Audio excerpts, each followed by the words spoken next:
Welcome to today special. இன்றைக்கி என்ன பார்க்க போகிறோன்னா சூப்பரான பன்னீர் மசாலா தாங்க. இது அவ்வளோ டேஸ்ட்டாக சப்பாத்திக்கு சூப்பரான சைடிஷாக இருக்கும். வாங்க எப்படி பண்ணுறதுன்னு பார்க்கலாம். இப்போ செய்ய ஸ்டார்ட் பண்ணிடலாம். 1/2 டேபிள் ஸ்பூன் பட்டர் ஆட் பண்ணிக்கோங்க. பட்டர் நல்லா மெல்ட் ஆனதுக்கப்புறம் 50 கிராம் பன்னீரில் கொஞ்சம் மஞ்சத்தூள், 1/2 டீஸ்பூன் மிளகாத்தூள் போட்டு மிக்ஸ் பண்ணி வச்சுருக்கேன். இப்போ அதை நல்லா ஃப்ரை பண்ணி எடுத்துடலாம்.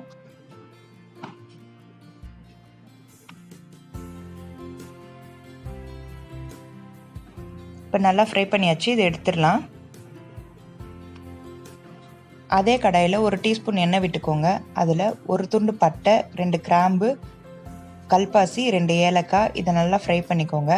அதில் 5 முந்திரியும் ஆட் பண்ணிக்கோங்க. 4 பல் பூண்டு, 1 துண்டு இஞ்சி, இதையும் நல்லா ஃப்ரை பண்ணி எடுத்துக்கலாம்.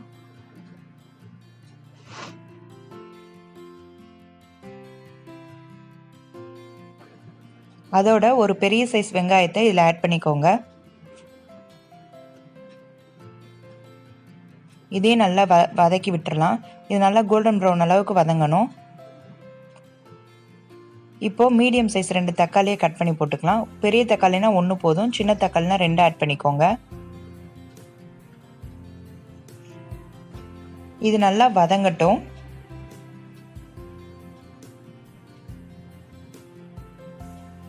இப்போ வதக்கியாச்சு, இதை மிக்சியில் அரைச்சிட்டு வந்துடலாம். வேறு ஒரு கடாயில் 4 டேபிள் ஸ்பூன் எண்ணெய் விட்டுக்கோங்க. எண்ணெய் நல்லா சூடானதுக்கப்புறம் ஒரு பச்சை மிளகாவை கீறி போட்டுக்கோங்க. அதுக்கடுத்து ஒரு பெரிய வெங்காயத்தை குட்டி குட்டியாக கட் பண்ணி வச்சுருக்கேன், அதை ஆட் பண்ணிக்கலாம். இது நல்லா கோல்டன் ப்ரௌன் வர அளவுக்கு நல்லா வதங்கட்டும்.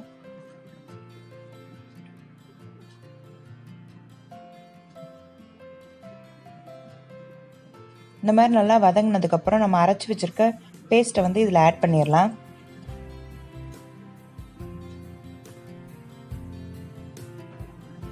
இது நல்லா மிக்ஸ் பண்ணி விட்டுடலாம்.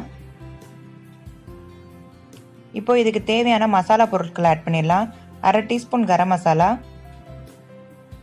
1/2 டீஸ்பூன் மிளகாய்த்தூள், 2 டீஸ்பூன் மல்லித்தூள். இது எல்லாமே உங்கள் காரத்துக்கு ஏற்ற மாதிரி அட்ஜஸ்ட் பண்ணிக்கோங்க. இதை நல்லா மிக்ஸ் பண்ணி விட்டுடலாம். இப்போது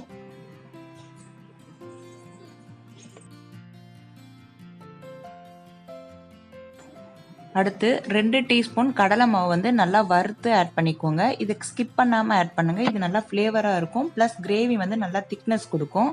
இதை நல்லா மிக்ஸ் பண்ணிக்கலாம். அடுத்து 1 டேபிள் ஸ்பூன் தயிர் ஆட் பண்ணிக்கலாம்.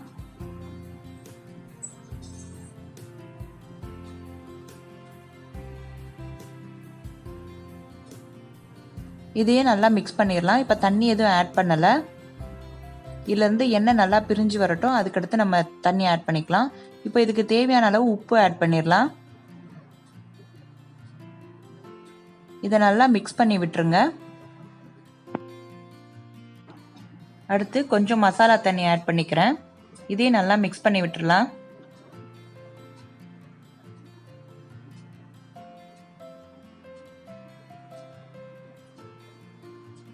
அடுத்து கிரேவிக்கு தேவையான அளவு தண்ணி ஆட் பண்ணிடலாம். தண்ணி உங்கள் தேவைக்கு ஏற்ற மாதிரி ஆட் பண்ணிக்கோங்க. இது நல்லா கொதிக்கட்டும். இந்த மாதிரி கொதிச்சதுக்கப்புறம் ஒரு 1/2 டீஸ்பூன் சுகர் ஆட் பண்ணுங்கள். இது வந்து அந்த காரத்தையும் பேலன்ஸ் பண்ணுறதுக்காண்டி இந்த சுகர் ஆட் பண்ணுறோம். அடுத்து நம்ம ஃப்ரை பண்ணி வச்சுருக்க பன்னீரை வந்து இதில் ஆட் பண்ணிடலாம். ஆட் பண்ணிவிட்டு அப்படியே மூடி போட்டு மூடி வச்சுருங்க.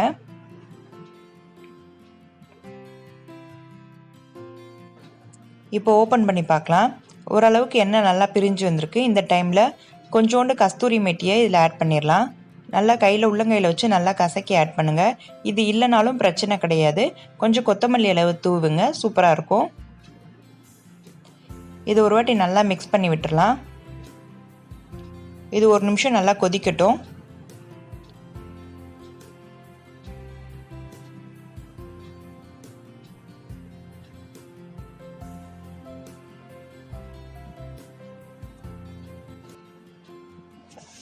அப்புறம் கொஞ்சம் கொத்தமல்லி இலையும் தூவிடலாம்.